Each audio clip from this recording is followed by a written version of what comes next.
Almost 1 year ago, I told you the story of three friends who were forced into sex trafficking as teenagers. This happened more than 20 years ago right here in Jacksonville, and thankfully, they were able to escape. But today, only two of those friends are still alive. Jessica Green, who you see here, was barely an adult when she was shot to death. It's been 15 years, and her case remains unsolved. Her friends and family are pushing for answers so Jessica can receive justice. Jacksonville, 911. We have a situation. You have a situation. What's going on? What's the address? These frantic 911 calls paint a picture of what happened at this house on Hollinghead Lane on Jacksonville's west side on the night of September 5th, 2007. Who got shot? A girl. They busted through the door, and she's laying on the ground. My friend said he heard a gunshot. You're looking at photos taken by investigators of the crime scene. In this bedroom, Jessica Green was found face down on the floor. Do you know who shot her? No, we don't. We just know it was a guy. According to the police report, the 18-year-old did not have a pulse when officers arrived. Jessica was your older sister. Correct. Tell me a little bit about what you remember about your older sister. I'm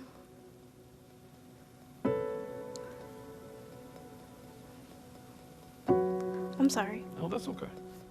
That's okay. Take your time. You can still hear the pain in Janelle Green's voice.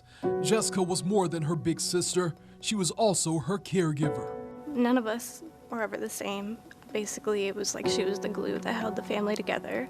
Janelle remembers receiving a phone call from a friend of Jessica's after she had been shot. Janelle was barely a teenager at the time.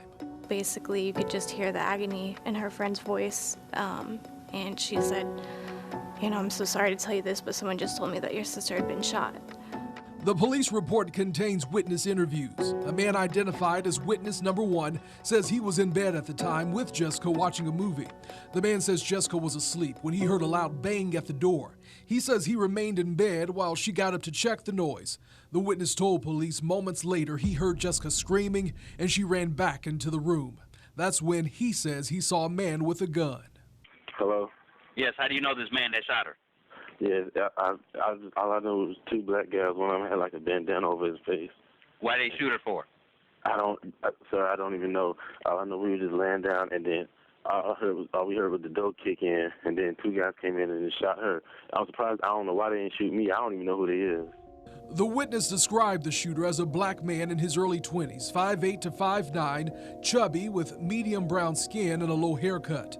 He said the shooter was wearing a gray short-sleeved t-shirt, black baseball cap, and a black bandana covering the lower part of his face. Do you believe you know who did it? I do. We definitely do. Tatiana Yoguez and Nicole McCall are trying to reopen Jessica's case. According to the police report, her mother told detectives she had been scared to stay in the house alone. Jessica said someone had recently tried to kick in the back door. And is that person still out there? Yes. Yes. People. People. Yeah. And they know who they are. And they think that they've gotten away with it, but no, they didn't. As teenagers, Tatiana and Nicole were forced into sex trafficking. Jessica was with them. Last year, we went back to where it all happened. He grabbed her by her throat and pushed her out the door, and then proceeded to just, he threw her right off of the balcony, right off of that balcony. All three friends escaped a horrible situation of being beaten, raped, and drugged, only for Jessica to be murdered years later. She deserves justice, and there's a fire lit on the inside of me to get justice. In December, Tatiana and Nicole held a candlelight vigil in Jessica's honor, and that's where I met her grandparents. That baby was my life. Y'all don't know it, most of you. I loved her. It's unbelievable how I love that baby. Their lives have never been the same since her death, and they've been vocal about getting answers, but they feel no one is listening. And I didn't get no help from the justice system. Tatiana and Nicole believe a lack of physical evidence is the reason Jessica's case hasn't been solved, along with inconsistent stories. there's some stuff that you are leaving out.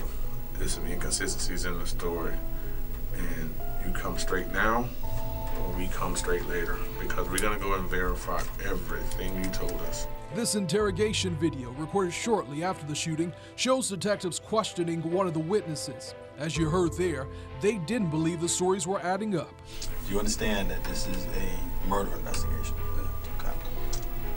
Murder in the state of Florida is a capital felony.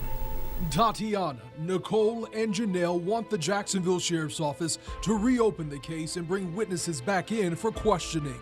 And you just want justice for your sister. That's correct. I mean, no one will ever get to experience what it's like to have met her, you know.